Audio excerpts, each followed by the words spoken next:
Today on Behind the Spacebar, we're taking a look back at one of my favorite episodes from this year, and I am sharing some brand new thoughts. Hey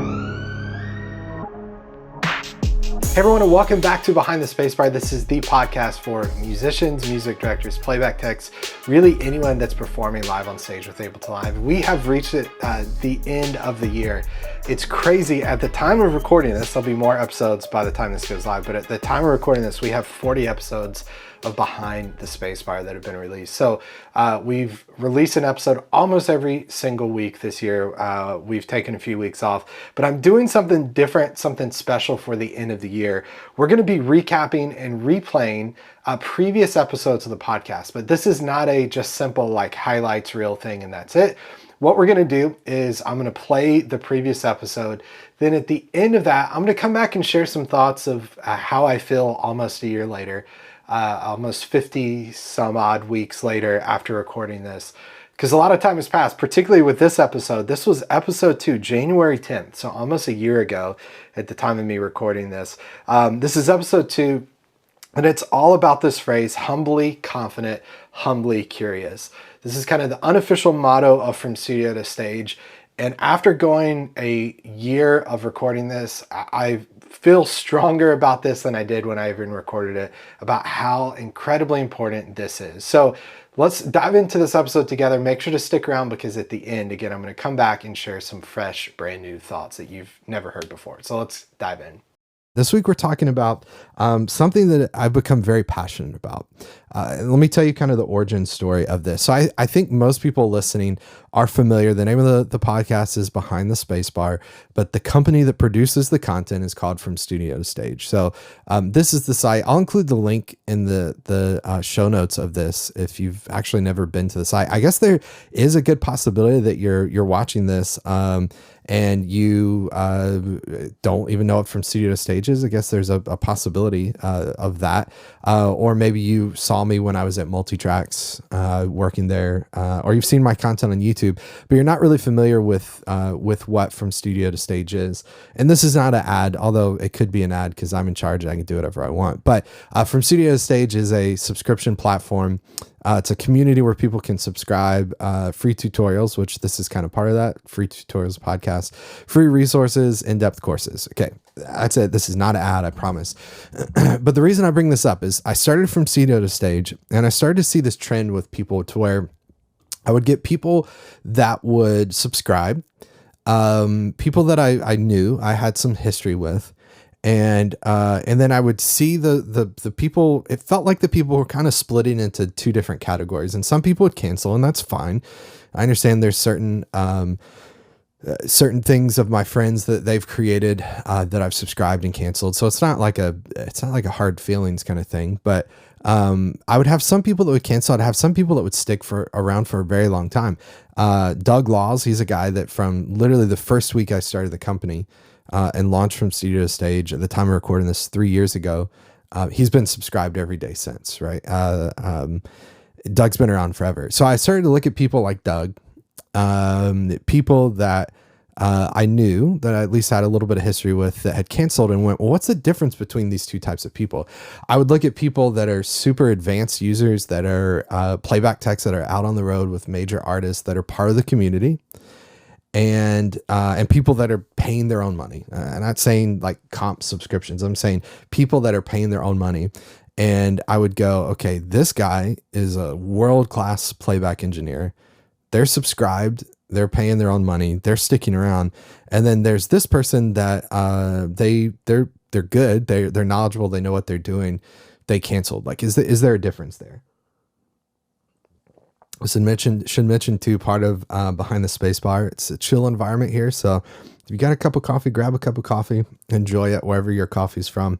Leave me a comment. Let me know what you're drinking this morning or at night or whenever you're watching this. I mean, I guess you could be watching this. It doesn't have to be Monday morning. You could be listening, wherever. But the point is, I digress. This is not a coffee show. I started looking at all the different subscribers, different people that had signed up. And I was trying to figure out the people that stick around Is there a common trait to them?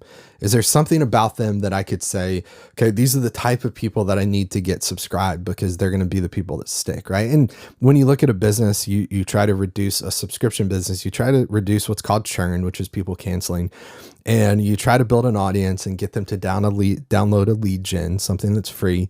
And then from there, hopefully they purchase something and then maybe eventually subscribe or whatever. But the goal in all that is, you could go, it's called creating a sales funnel or retention funnel or whatever you want to call it, but it's this kind of idea of a funnel. And you want to get as many people as you can into the top of the funnel. But the trick is, it's not just any type of people. You want to find the right type of people to get in the funnel that goes through. I tell this story. I promise I'm getting to the point of today's episode.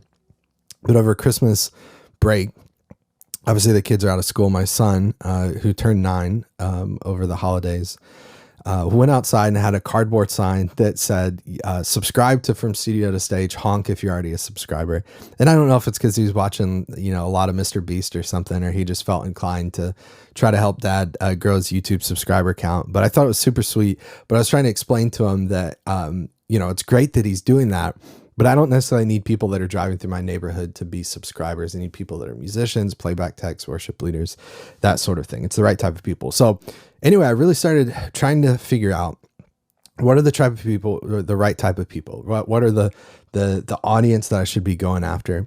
And I saw in some people they had this trait, some people they didn't. And when I boiled this down to this phrase, I kind of came up with, and it's stuck, and it's been kind of an unofficial motto From Studio to Stage, is humbly confident, humbly curious. Humbly confident, humbly curious. You can probably kind of pick up already what all that means and how it makes sense and those sorts of things. But it's become more than an unofficial motto for me. I think it's something for me that has really become a very encouraging thing, and something where I see a tendency in myself to do certain things, to tend to, we'll talk about this in a second. I can tend to be a dinosaur and get, stuck in my ways and stuck in my way of doing things. And this has become a phrase that helps snap me out of that. It helps remind me and let me know, always be looking for something new. So what I wanted to do in today's episode, we're finally getting into this about 8 minutes into the episode, is I want to break down those two things and talk about why I think it's important, particularly if you're a playback tech on the road, a musician out on the road, a worship leader at a church, music director at a church, wherever you are, whatever type of venue you're in, whatever type of music, doesn't matter. I think this is really important. Let's talk about the first part, humbly confident. If you're going to be on the road, if someone's going to hire you to be a playback tech, they need to have confidence that you know what you're doing. And for you to know what you're doing, you've got to have confidence in your setup. So what you don't want to do is go out on the road and take out a brand new Mac Mini M1, the first week after it's released, go out with Ableton Live 11 Suite the first week it's released, and run both of those and stand on stage with new firmware on your interface that's not officially supported by the manufacturer, and stand out there and press play and just kind of cross your fingers and hope that things work well, right? That's not something we should do if we're stepping on stage, no matter, again, whatever venue, whatever role you're playing. That's not how we should approach things. So we have to have a bit of confidence. We have to have confidence in our workflow. We have to have confidence in our gear that's been proven, gear that's roadworthy. We have to have confidence in our process. Like, we know we've done this enough. We know that this is going to work. Or if we don't know this is going to work, we're sitting underneath a teacher or the teaching of someone that is telling us this works, right? I have a lot of subscribers, a lot of students that are just getting started with tracks, and they don't have the confidence that this is going, that their process is going to work, but they have the confidence that the training that they're getting, the process they're learning, the workflow they're learning, they have confidence that that works, right? So when you get on stage, you have to have a bit of, you have to have confidence that what you're doing is going to work. You have to have confidence that what you're doing is a somewhat proven process, and you're not trying stuff completely brand new. You're not crossing your fingers and hoping that things work. Like, you've got to have confidence that things work. But I think paired with that is humble confidence. It's an acknowledgement that what I'm doing works. What I'm doing has been proven. The gear I have has been proven. The process I use is quick, efficient, stable, flexible. But there's a sense of humility that there might be a better way. All right. And so humble confidence is one. You've got to process a method, a way that works. The second bit of this, though, is humble curiosity. And that's pairing that confidence with I've got to process a way, a means of things working. And a way that I know that things are going to work and are going to work out. And it's a good process. But at the same time, I'm questioning and going, is there a better way? Is there a more efficient process? Is there a better way to do this that gives me more freedom and flexibility? The same time that I have a process that I know that works, and I'm humbly confident in that, I'm also at the same time curious, is there a better way? A new plugin comes out. I'm questioning, I'm wondering, I wonder if this plugin is going to work well for me. A new MIDI controller comes out. I'm questioning, I'm wondering, hey, is this MIDI controller the best possible MIDI controller for me? Is this what I should be using? I have a MIDI controller that I love. It works really, really well. I'm super confident in that. I've used it for years, but something new comes out. I don't immediately go, oh, get away from me. This is scary. This is new. This is unproven. This is whatever. No, I welcome it. I encourage it. I see this in my friend, Mike McKnight, and Mike is the godfather, the grandfather, whatever you want to call it. I like godfather a little better, of playback. The first episode of Behind the Spacebar, when we did the more kind of narrative driven stuff, the stuff that burnt me out because it took so long to do, Mike kind of told the story of how he's been accused of creating playback and inventing playback. And he says, no, I didn't do that, but I have been doing it for quite a while. Anyway, Mike is a guy that I constantly and consistently see him trying new things out. I see him as someone who knows his rig, knows his gear, but he's trying out new software. He's trying out new MIDI controllers. He's trying out new audio interfaces. He's trying out new process, and he's not so afraid of the new that he stays in his way, his lane. A term, I mentioned this earlier, a term my friend Doug used to always use, or phrase, is he would say, don't become a dinosaur. And what he meant by that is just someone who, and I want to be very clear on this, this is not a ageism thing. This is not a thing that says becoming a dinosaur is being an 80-year-old person that's doing playback. That's not what I mean by this. A dinosaur is someone who stays put. They are stuck in their ways. They cannot be changed. They cannot try new things. This is the way to do it. This is the best way. And they cannot be convinced of anything else. Don't become a dinosaur. And the way you don't become a dinosaur is, I think, one, again, you've got to be confident that your way works. You've got to have confidence that when you press play, things are going to function the way they're supposed to. But the way you don't become a dinosaur is when something new comes out, you go, let me investigate that. You don't immediately shun it and push it away because it's brand new and it's not what you use and it's not what you're used to. No, that's not at all what we do. Something new comes out and we look at that something new and we go, I wonder how that could be integrated into my setup. Something new comes out and you go, well, I am using this MIDI controller. I wonder what that MIDI controller would let me do. And now maybe you're in a situation financially where you're able to go and buy that. Today I saw an email actually for a company that released a MIDI controller. And again, a new MIDI controller, a new version of an existing MIDI controller, maybe is a better way to do that. And again, my tendency, this phrase, humbly confident, humbly curious, really rings home for me because I can tend to be a dinosaur. I can tend to be stuck in my ways. And I saw this email and they were mentioning this new feature of the MIDI controller. And I thought, that's stupid. No one would ever use that. Like, that's a terrible idea, blah, blah, blah, blah. And I kind of caught myself because I knew today I was going to be recording this episode. And it kind of hit me. It kind of hit home that it's like, I'm being a dinosaur right now. I'm not following this right now. And so I want to go back and look at that MIDI controller and go, okay, I can see from experience why this new feature is potentially a bad idea. I could see the situations and scenarios where this could not work well for people in live performance, people in a worship service. I understand that. But does this new thing open up some cool possibilities? And thinking of the MIDI controller, yeah, I could see how that could open up some neat and cool possibilities. And so what I'm trying to get at here is, again, when I look at subscribers that have stuck, subscribers that have been around for a while, subscribers that, whether they're brand new or they're pros doing playback or whatever they're doing, musicians, playback text, whatever it is, when I look at them and the people that stick, it's because they embody humbly confident, humbly curious. One, they are confident in their process. They're confident. They have a method, a way that works, but they're constantly asking, is there a better way? Is there a better tool? Is there a more efficient tool? Is there a more efficient process and a way to do this? I'll kind of wrap up the pod with, again, I mentioned last week, pod is the cool term. I don't know if you knew that or not. Cool term for podcast. But I'll wrap up the pod this week with a bit of kind of my history and why I am really attracted to this phrase and why I have to be careful. When I started getting into Ableton Live and running tracks, became an Ableton Live certified trainer, and I was doing this primarily in the kind of houses of worship, church, fancy way to say church. This marketing speak for a church market for worship leaders.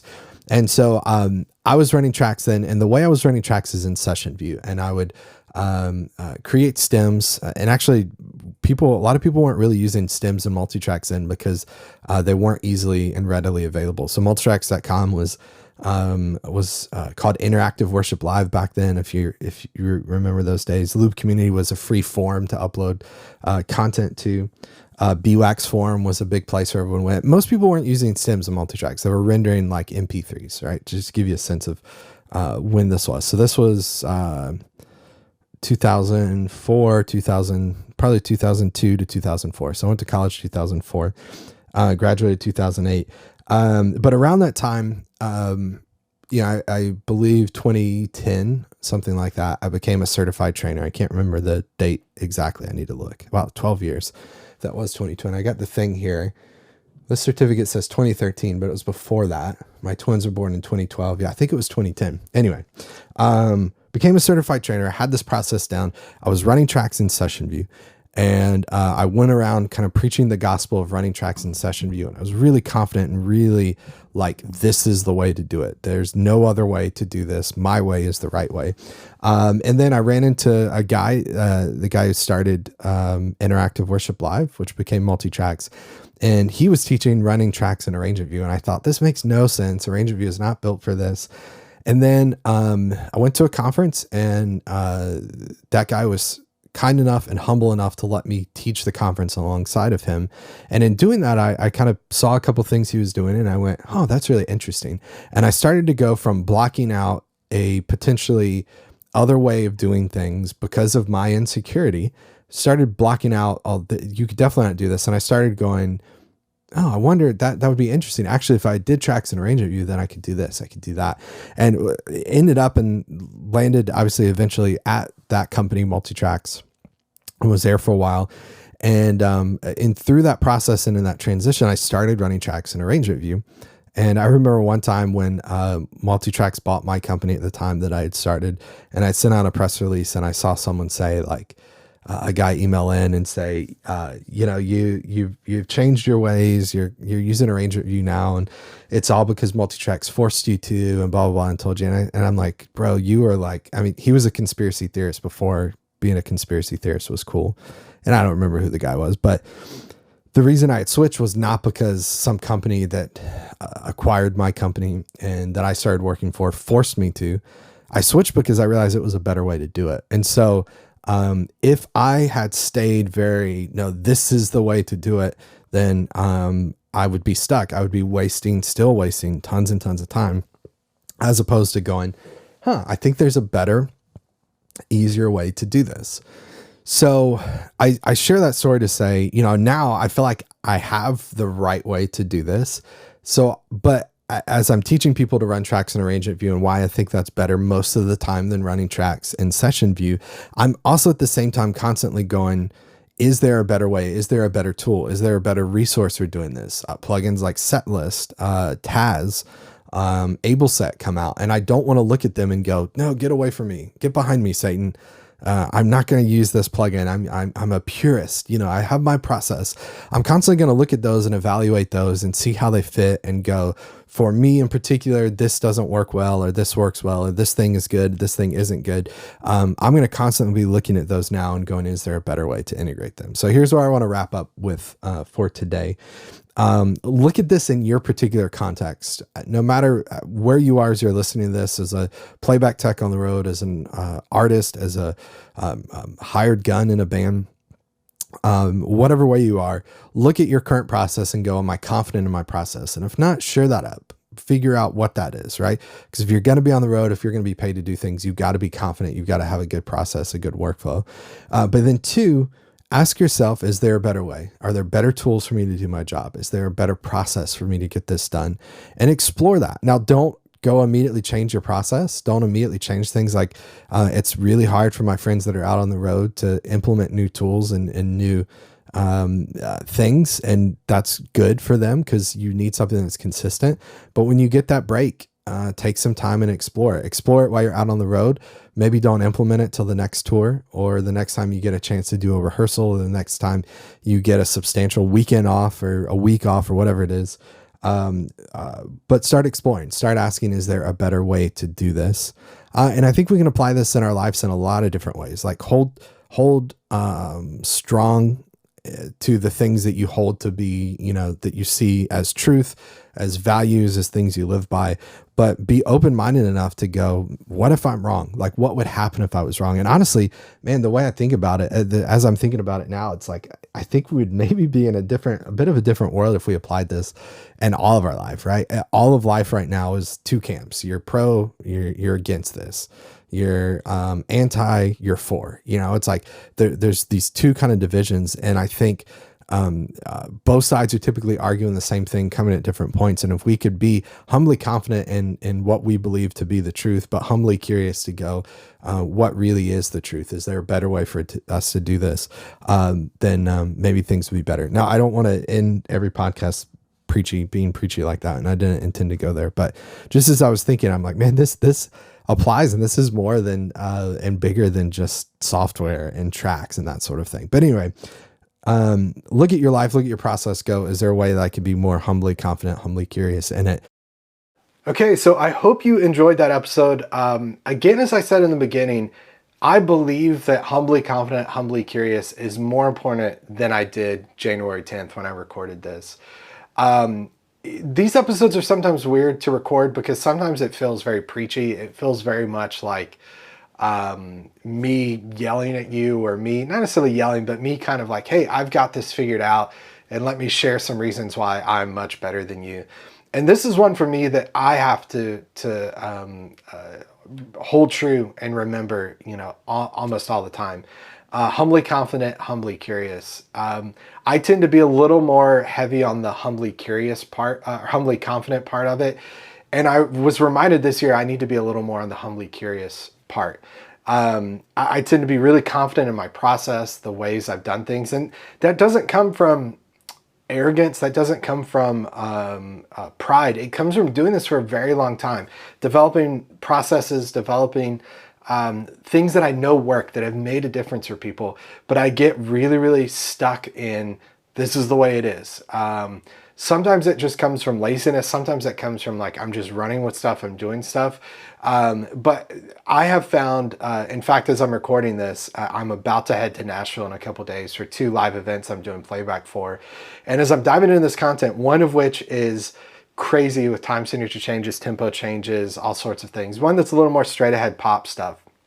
But as I'm diving into both of these, I'm rediscovering like, oh, this is what the art of playback really means. And the art of playback, we'll talk about that later, 2023. I don't want to give that away now, but I'm just reminded of these skills that really matter. And I'm reminded of, I'm even going through, this is very, very at the micro level. I'm going through how I've created foundations for live. I'm going through how I created the guide cue player.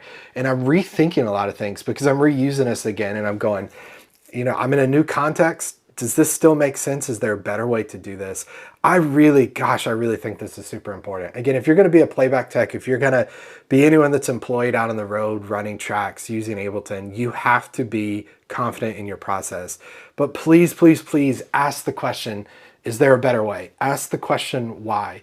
I see this so much, particularly I pick on people, YouTube comments all the time, but I do it because a lot of times the people that are the most outspoken are the least experienced. A lot of times the people that are most outspoken are the people that are really set in their ways and they're unwilling to ask, is there a better way? And that was me. And again, I'm not like doing this episode, and I'm not saying this because I'm saying, oh, you people that are idiots because you ask questions and leave comments on YouTube versus me in my ivory tower and I've got everything figured out. I'm saying this because I was the person that arms folded for many, many years. My way was the only way and there's no better way.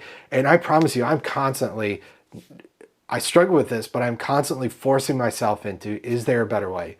And sometimes I go, yes, there is, and I have to tweak and I have to change that and I have to adapt that. And then sometimes I go, no, the process I have is good. But I'm telling you, the people that I look up to and the people that have been doing this for a while and people that are still successful at it, they are humbly confident and they are humbly curious. Now, if you want to join the tribe that I spoke about in this episode that embodies humbly confident, humbly curious, then head to fromstudiotostage.com/subscribe. We're ending the year up here strong. Sign up. You can develop your skills in Ableton as a playback tech. You'll develop skills that will help you get and keep the gig. Either move from maybe just being a guitar player to also being a playback tech, maybe moving from being a drum tech to being a playback tech as well too, or maybe you're even an artist and you want to take your songs from the studio to the stage. You'll learn the skills and the knowledge and everything you need to know at From Studio to Stage by subscribing. You'll see all the courses, all the content we have, and most of all, the incredible community. So again, fromstudiotostage.com/subscribe. And if you haven't yet, over on YouTube, make sure to hit the subscribe button, enable the bell icon so you see when we go live. And if you're listening over on Apple Podcasts or Spotify, please leave us a rating and review, give us a thumbs up, whatever you do in those places. Thanks so much for watching. Thanks so much for listening. Make sure to join me next week. We're going to do another one of these, and I'll be back with some brand new, fresh thoughts that you've never heard before. Take care, everybody. See you next Monday. Bye.